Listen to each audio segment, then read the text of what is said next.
विवाह क्योंकि समय हो चुका है।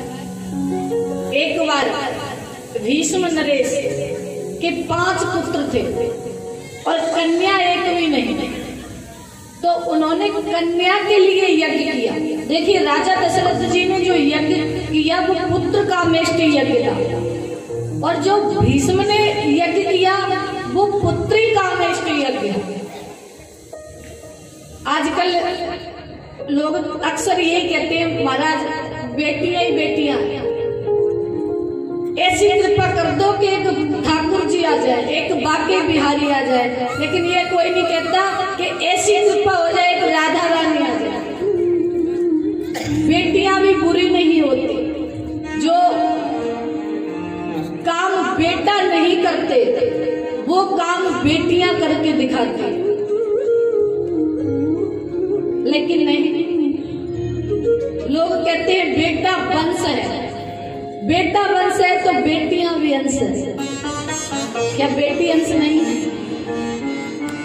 बेटा हमारी शान है, बेटा तुम्हारी शान है तो बेटियां भी तुम्हारा मान है।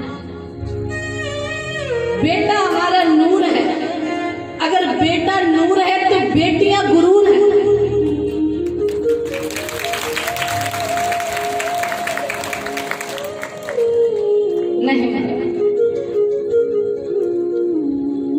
बेटा से आगे आपको बेटियां जाकर दिखाएंगे, लेकिन जो संस्कार हम बेटा के लिए सोचते हैं अगर वो बेटी को दे तो, जब भी आप अपनी बेटी का विवाह करो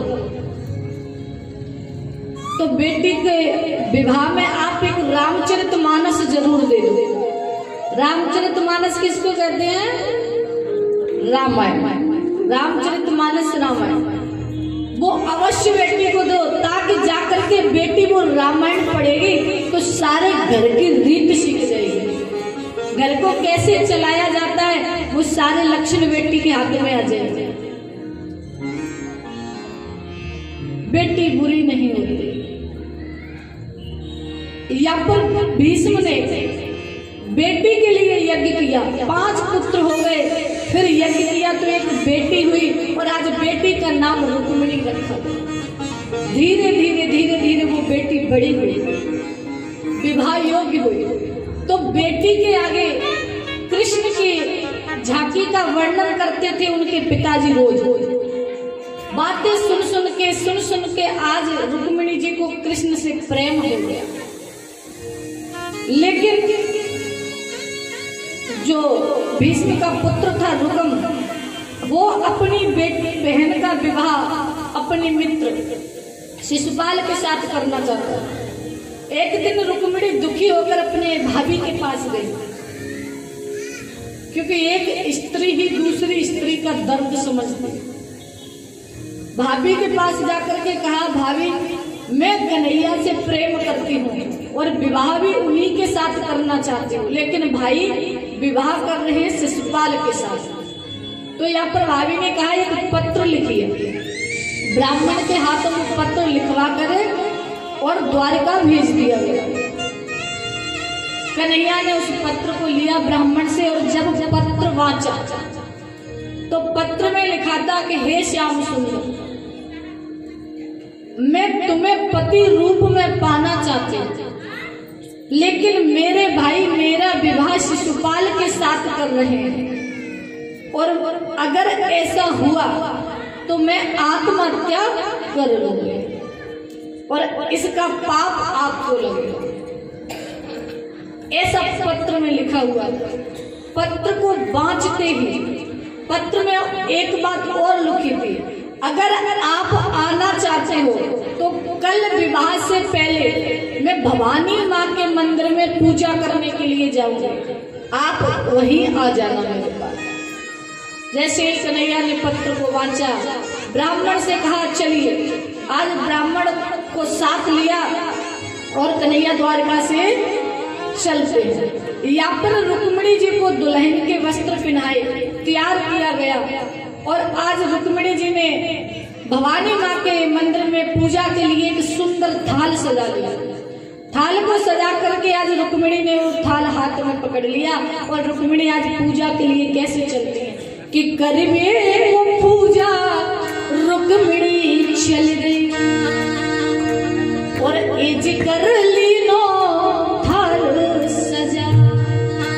आज रुक्मिणी जी जैसे ही चली थाल को सजा लिया कि लोग सुपारी मेवा में रख ली और एजी कर ली नो थाल उठाए करवाने हाथ दोनों हाथों में रुक्मिणी ने थाल को उठा लिया और जाई मठिया में ठाड़ी कर जोर के एजी रही रोई रोई बचन सुना।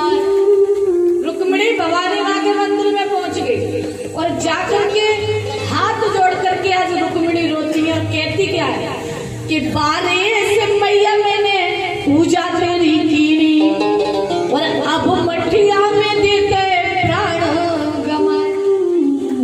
भगवान भी डर जाते हैं अपने भक्त से। रुक्मिणी ने कहा मैया मैंने बचपन से तुम्हारी पूजा की है और अगर आज मेरे प्रीतम नहीं आए मुझे लेने तो मैं इसे मठिया में दम दे दूंगी और म्यानते कटारी छाती पे धर ली और एजी अब देवी गई है डराए। देवी डर जाती है।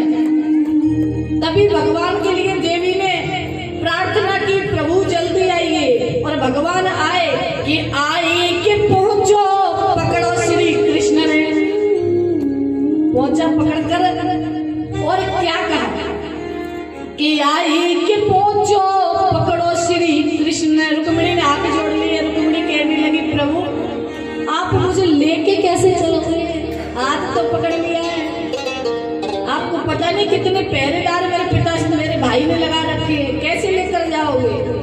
कि कौन जतन के स्वामी मोए ले चलोगे? ए जी दयो पैरो विकट लगा, इतना विकट पैरा लगा हुआ है, कैसे लेके चलोगे? तो भगवान कहते हैं कि मत घबराओ प्यारी मेरी रुक्मिणी, ए जी संग भापर ले डराए। रुक्मिणी आप घबराओ नहीं। और क्या कहा कि हाथों पकड़ के रथ में कर ले। आज रुक्मिणी को हाथ पकड़ा रथ में बिठा लिया और के हाथ पकड़ के रथ में कर ले। ओ एजी दयो घंटा कृष्ण ने बजाया और जैसे ही घंटे की आवाज सुनी कानों में के सोर नगर में है गयो भारी, एजी श्री कृष्ण रोके मेरी प्यार। सोर नगर में है गयो भारी, एजी श्री कृष्ण रोके मेरी प्यार। सोर नगर में है गयो भारी, एजी श्री कृष्ण रोके मेरी प्यार। आज इतनी जोर से घंटा बजाया और घंटे की आवाज सब नगर नवासी ने सुना। पूरे नगर में शोर मच गया। अरे कृष्ण रुक्मिणी का हरण करके ले गया। बोले वाक्य बिहारी लाल।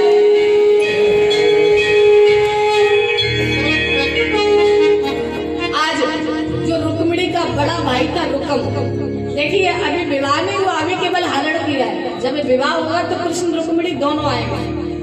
तो यहाँ पर रुक्मिणी का भाई रुकम वो पीछे रथ के लेकर भागे, दूसरा रथ लेकर भागा। कहा कृष्ण छोड़ दे मेरी बहन। कृष्ण में आज रुकम में युद्ध होता है और युद्ध हुआ। जब देखा रुक्मिणी ने कि कृष्ण मेरे भाई को मार डालेंगे तो रुक्मिणी हाथ जोड़कर चरणों में गिर गई। क्या कहती हैं कि मेरा आग्रज है बंधा हुआ, ए नाथ आपका चेहरा है और बूढ़े बाप की निशानी है, मारो मत भैया मेरा है।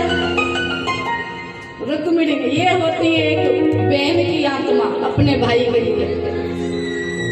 कृष्ण से कहा अरे इसे मारो नहीं, ये मेरा भाई है, मेरे बाप की निशानी है, ये इसे मारो मत। और क्या वरदान क्या मांगती है कि करुणा निदान, इसलिए यही पहला वरदान मांगती हूँ और दे दो उदार आंचल पसार, भैया के प्राण मांगती हूँ।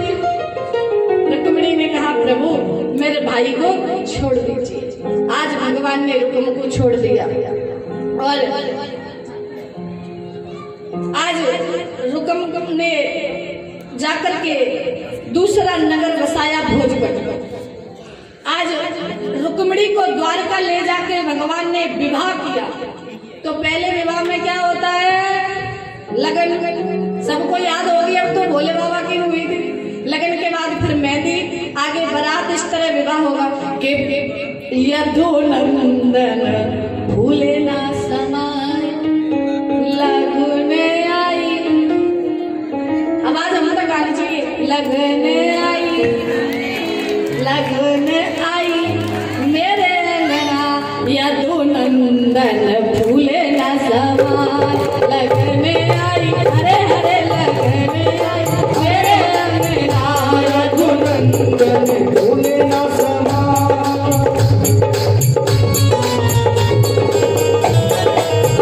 जय हो,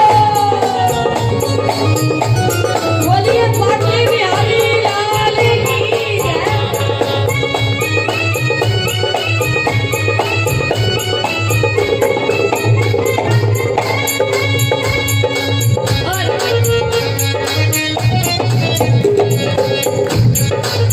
अच्छा ये बताइए पहले बराती कितने हैं? सारे बराती बताओगे, कुछ घराती भी तो बनो।